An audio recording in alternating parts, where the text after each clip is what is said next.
বন্ধুরা কেমন আছো সবাই? আশা করি ভালো আছো। আমি লক্ষণ স্যার হাজির আবার একটা মোটিভেশনাল ভিডিও নিয়ে।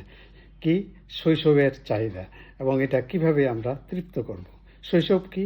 শৈশব হলো জন্ম থেকে 6 বছর বয়স পর্যন্ত যে সময়কাল, এটাকে বলা হয় শৈশব। এখন শিক্ষাগত ক্ষেত্রে এটাকে আমরা বলি প্রি প্রাইমারি স্তর, অর্থাৎ 2.5 বা 3 থেকে 6 বছর পর্যন্ত। এই সময়টা আমরা কথায় কথায় বলি, মনে হয় আবার শৈশবে ফিরে যেতে চাই। হ্যাঁ, এই সময়টা এটা খুব উল্লেখযোগ্য সময় আমাদের জীবন বিকাশের।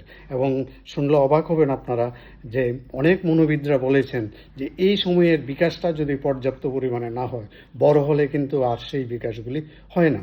তাই অনেক বিকাশ আছে, চাহিদা আছে, এগুলি তৃপ্ত করতে হয় এই সময়ে।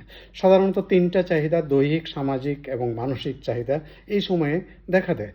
শৈশবে ওজন এবং আকৃতি বাড়ে, তাই শিশুর মধ্যে খাদ্যের চাহিদা দেখা দেয়। মায়ের দুধ বা অন্য খাবার বারবার খেতে চায় এবং আমরা বলবো খেতে দিন সন্তানকে। এবং ক্ষুধার চেষ্টা হামাগুড়ি দেয়, হাঁটতে শেখে, দৌড়াতে শেখে এই সময় সক্রিয়তার চাহিদা দেখা দেয়। এক জায়গায় থাকতে চায় না, এদিক সেদিক ঘোরাঘুরি করতে, পুনরাবৃত্তির চাহিদা। একই কাজ বারবার করতে সে আনন্দ পায়। যদি এটা বারণ করা হয়, সে এটা আবার করতে চায়। মানসিক চাহিদা কি? কোনো কিছুকে আয়ত্তে আনার চাহিদা। হ্যাঁ, সব কিছুকে নিজের আয়ত্তে আনা। কারো আত্মকেন্দ্রিকতার বিকাশ হয়। এই কারণে দেখা যায় অন্যর খেলনা দেখলেও সে মনে করে তার নিজের খেলনা এবং এটা নিতে চায়। দোকানে কোনো খেলনা দেখলে বা কোনো জিনিস দেখলে সেটা নিজের আয়ত্তে আনতে চায়। অভিজ্ঞতার চাহিদা, নতুন নতুন বস্তুর প্রতি তার আকর্ষণ বাড়ে। তাই দেখা যায় নতুন নতুন খেলনাকে সে ভেঙে বা এটাকে খুলে এটা দেখতে চায়, এটার ভিতরে কী আছে।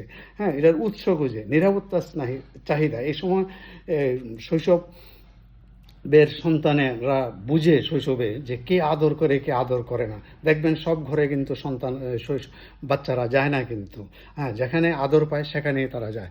অনুকরণের চাহিদা, বয়স্করা যা করে সন্তানরাও তাই করতে চায়। এবং কল্পনার চাহিদা দেখা দেয়। সামাজিক চাহিদা, সহযোগিতা, সমবেদনা, বড়দের পিছনে পিছনে ঘুরতে থাকে, এদিক সেদিক যায়, রীতিনীতি এটা অনুসরণ করে। এইভাবে তার মধ্যে সামাজিক চাহিদা গড়ে ওঠে। মা বাবাদের উচিত বেশি ধমক দেবেন না, জোরে কথা বলবেন না, আদর করবেন, স্নেহ দেবেন, মমতা দেবেন। যত বেশি দেবেন তত আপনার ছেলে বা সন্তান ভালো হবে।